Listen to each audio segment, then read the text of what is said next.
भो भारत प्रविशतात् भरतान्तरङ्गम्.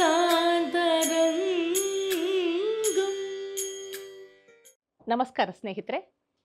ನೂಪುರ ಭ್ರಮರಿಯು ತನ್ನ 19ನೇ ವರ್ಷವನ್ನು ಪೂರ್ಣಗೊಳಿಸಿ ವಿಂಶತಿ ಉತ್ಸವವನ್ನು ಆಚರಿಸುತ್ತಿರುವಂತಹ ಈ ಕಾಲಘಟ್ಟದಲ್ಲಿ ಭರತಾಂತರಂಗ ಅನ್ನುವಂತಹ ಈ ಅಧ್ಯಯನ ಸರಣಿಯ ಕಾರ್ಯಕ್ರಮಕ್ಕೆ ತಮಗೆಲ್ಲರಿಗೂ ಆತ್ಮೀಯವಾದಂತಹ ಸ್ವಾಗತ.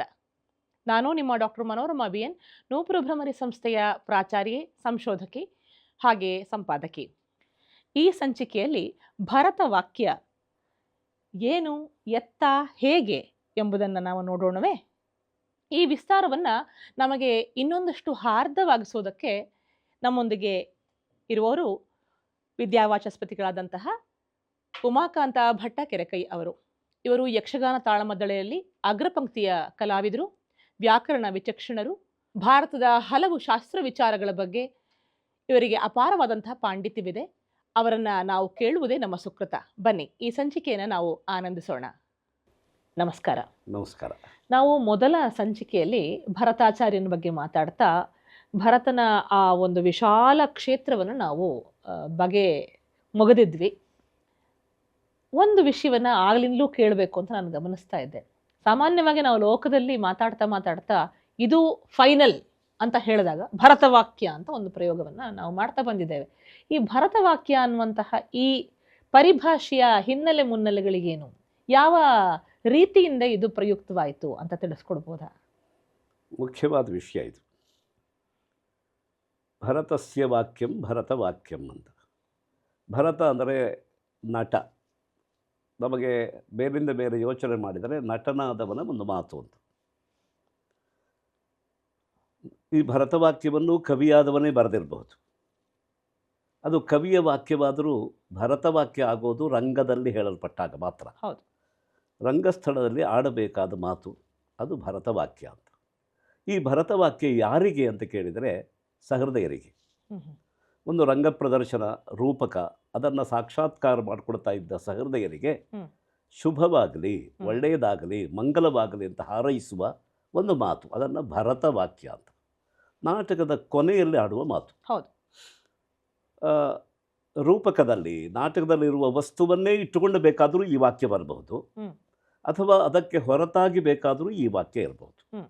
ಆದರೆ ಇದನ್ನು ಭರತವಾಕ್ಯ ಅಂತಲೇ ನಾವು ಮನ್ನಿಸ್ತೇವೆ, ಆಧರಿಸ್ತೇವೆ. ಅದಕ್ಕೆ ಎರಡು ಕಾರಣ ಇದೆ. ಒಂದು, ಆ ಭರತನ ಮೂಲಕ ಆಡಿಸುವ ಮಾತು ಆಗಿರ್ಬೋದು. ನಾಟ್ಯವಿದ್ಯೆಯನ್ನು ಲೋಕದಲ್ಲಿ ಪ್ರವರ್ಧನೆ ಮಾಡಿದಂತಹ ಭರತಾಚಾರ್ಯನಿಗೆ ಈ ಮಾತು ರಂಗಭೂಮಿಯಿಂದ ಜೀವನ ರಂಗಕ್ಕೆ ಮಾರ್ಗದರ್ಶನವಾಗಿರಲಿ, ಒಳ್ಳೆಯದಾಗಲಿ ಎನ್ನುವ ಒಂದು ಅಭಿಪ್ರಾಯ ಇರಬೇಕು.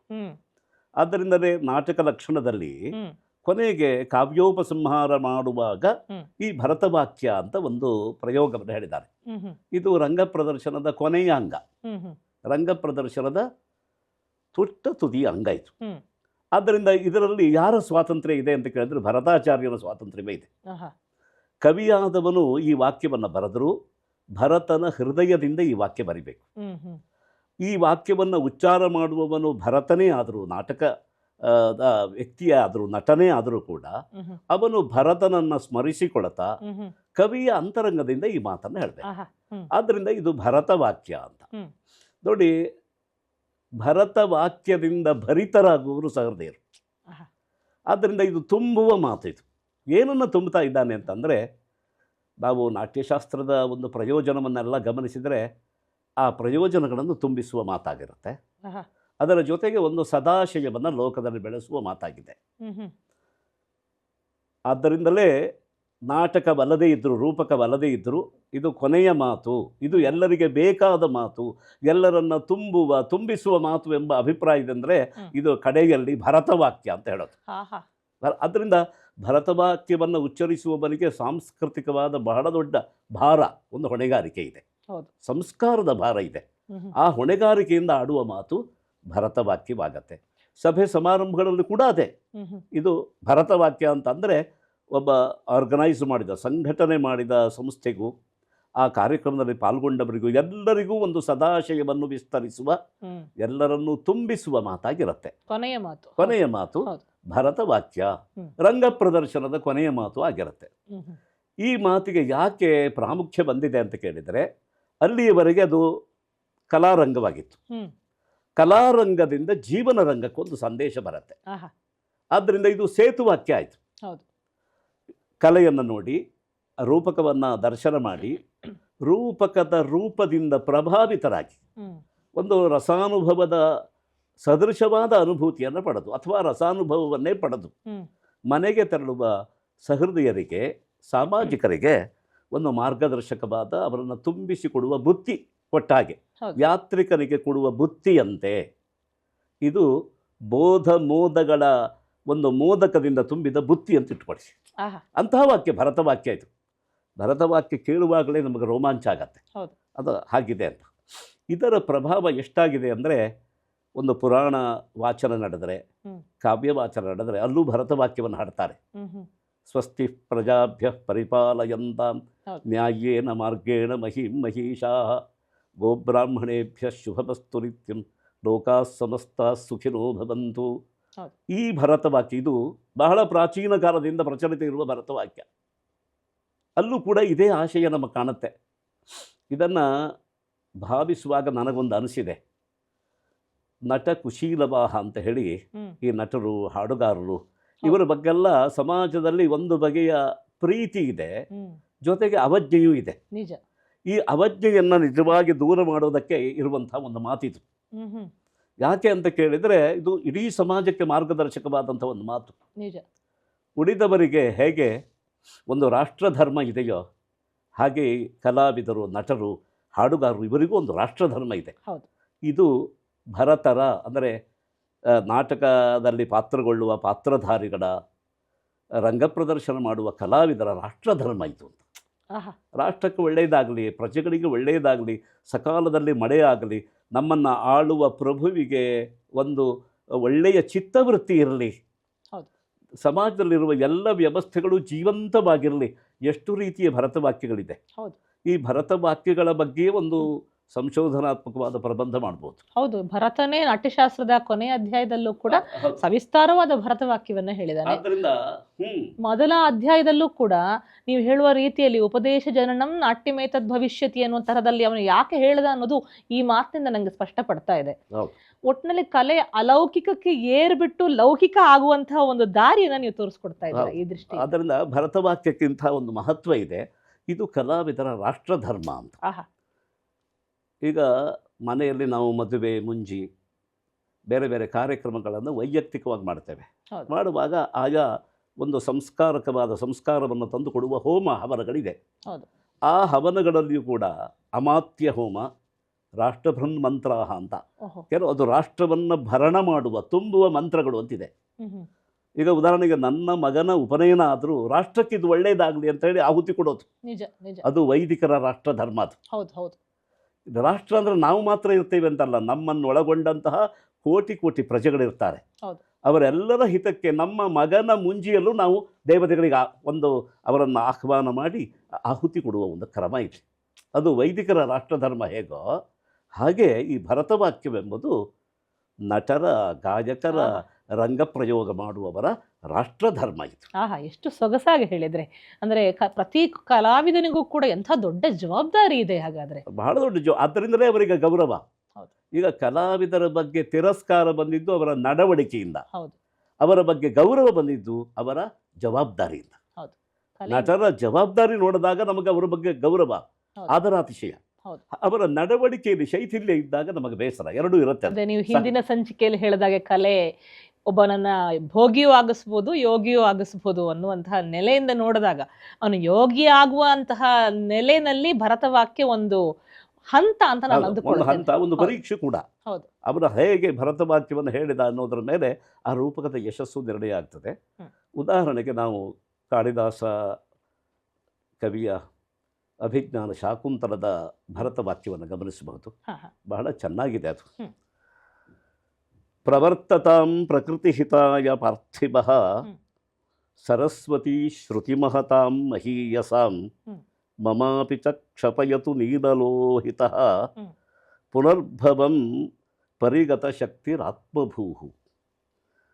ಪ್ರಕೃತಿ ಹಿತಾಯ ಪಾರ್ಥಿವ ಪ್ರವರ್ತತ. ಪ್ರಕೃತಿ ಅಂದರೆ ಪ್ರಜೆಗಳು. ನೋಡಿ, ಪ್ರಜಾ ಎಂಬ ಶಬ್ದ ಬಹಳ ವ್ಯಾಪಕವಾದ ಅರ್ಥ ಇದೆ. ಮನುಷ್ಯರು ಮಾತ್ರ ಅಲ್ಲ, ಆ ಭೂಪ್ರದೇಶದಲ್ಲಿ ಅವನ ಶಾಸನಕ್ಕೆ ಒಳಪಟ್ಟ ಪಶುಗಳು, ಪಕ್ಷಿಗಳು, ಪ್ರಾಣಿಗಳು ಎಲ್ಲ ಪ್ರಕೃತಿಯಲ್ಲೇ ಹುಟ್ಟಿದವು, ಪ್ರಕೃತಿಯಲ್ಲೇ ಮಣ್ಣಾಗುವಂಥವು. ಆ ಪ್ರಕೃತಿ ಹಿತಾಯ ಪಾರ್ಥಿವ ರಾಜ ಪ್ರವರ್ತತಾಂ, ಅವನು ಮುಂದುವರಿತಾ ಇರಲಿ. ಜೊತೆಗೆ ಎರಡನೆಯ ಒಂದು ಪಾದ ಎಷ್ಟು ಅಮೋಘವಾಗಿದೆ ಅಂದರೆ ಶ್ರುತಿ ಮಹತಾಂ, ಶ್ರುತಿಯಿಂದ ದೊಡ್ಡ ಆದವರು. ಈಗ ನಮ್ಮದು ಶ್ರವಣ ಪರಂಪರೆ. ಭಾರತದಲ್ಲಿ ಎಲ್ಲ ವಿದ್ಯೆಗಳು, ಕಲೆಗಳು ಮತ್ತು ವಿಜ್ಞಾನ ಬೆಳೆದಂತೆ ಶ್ರವಣ ಪರಂಪರೆಯಿಂದ, ಸಂಕೀರ್ತನ ಶ್ರವಣ ಪರಂಪರೆಯಿಂದ ಕೇಳಿ ಹೇಳೋದು. ಒಬ್ಬ ಹೇಳೋದು ಕೇಳಿದ್ದರಿಂದ, ಆದ್ದರಿಂದ ಬಹುಶ್ರುತತ್ವ ಅಂತ. ಒಬ್ಬ ಬಹುಶ್ರುತನಾದವನೇ ವಿದ್ವಾಂಸ ಆಗೋದು.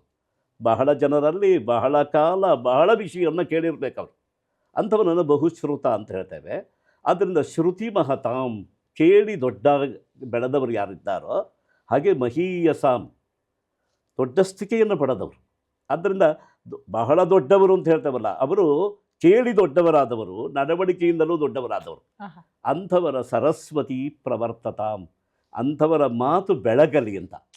ಮಾತನ್ನು ಬೆಳಗಿಸುವ ಸಂಸ್ಕೃತಿ ನಮ್ಮದು. ಮಾತು ಯಾವ ಕಾಲದಲ್ಲಿ ಬೆಳಗುತ್ತದೆಯೋ ಆ ಕಾಲದಲ್ಲಿ ಮಳೆ ಬೆಳೆಗಳು ಸಮೃದ್ಧವಾಗಿರ್ತವೆ. ಆದ್ದರಿಂದ ಸರಸ್ವತಿ ಪ್ರವರ್ತತಾಂ, ಅಂಥವರ ಮಾತು ಬೆಳಗುತ್ತಾ ಇರಲಿ.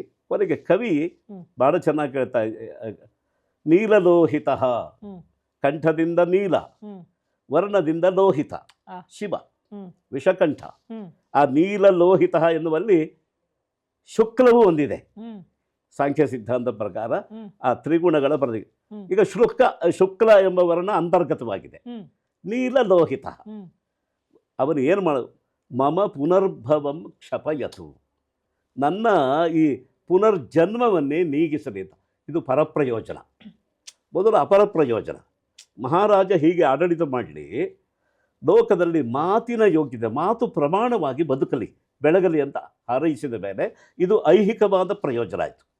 ಆತ್ಯಂತಿಕವಾದ ಪಾರಮಾರ್ಥಿಕವಾದ ಪ್ರಯೋಜನ ಯಾವುದು ಅಂತ ಕೇಳಿದರೆ, ನನ್ನ ಪುನರ್ಭವವನ್ನು ಭವನು ಸಂಪಾದಿಸಿ ನನಗೆ ಕೊಡಲಿ. ಅವನು ನೀಲಲೋಹಿತ, ಪ್ರಕೃತಿಯನ್ನು ತನ್ನ ವಶದಲ್ಲಿಟ್ಟುಕೊಂಡವನು.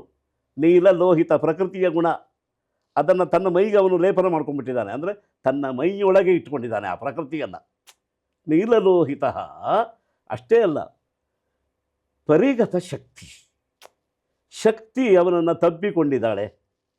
ಪರಿಗತ ಶಕ್ತಿ ಯಂ, ಯಾರನ್ನ ಶಕ್ತಿ ಸ್ವರೂಪಿಣಿಯಾದ ಪಾರ್ವತಿಯು ಆವರಿಸಿಕೊಂಡಿದ್ದಾಳೋ ಅವನು ಹೇಗಿದ್ದಾನೆ ಅಂದರೆ ಆತ್ಮಭೂ, ತನ್ನಿಂದ ತಾನೇ ಆದವನು.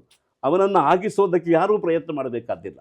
ಆತ್ಮಭೂ, ತನ್ನಿಂದ ತಾನೇ ಆದಂತಹ ಆ ಶಿವ ನೀಲಲೋಹಿತ. ಒಂದೊಂದು ಪದಗಳ ಹಿಂದೂ ಎಂಥ ಅಭಿಪ್ರಾಯ ಇದೆ ನೋಡಿ. ಅವನು ಮಮ ಪುನರ್ಭವಂ ಕ್ಷಪಯತು, ನನ್ನ ಪುನರ್ಜನ್ಮವನ್ನು ತೊಳೆಯಲಿ ಅಂತ ಕೇಳಿದ.